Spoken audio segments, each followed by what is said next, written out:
हम आज गांधी मैदान में गयल रहनी। 2 साल के लइका झूलता।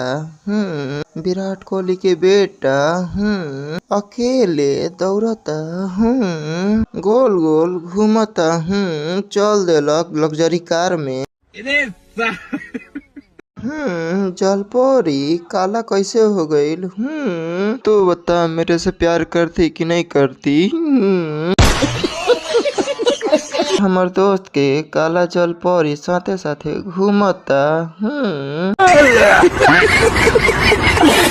मुकेश अंबानी के घर तेल चटाई के काम। मॉल में शॉपिंग करे आ गई निसन। दोस्त चल ना, पैसा नहीं खे। ले लेनी 2 जीन्स। पैसा नहीं खे। ले लेनी टी-शर्ट। वीडियो अच्छा लागल हो तो फॉलो करी।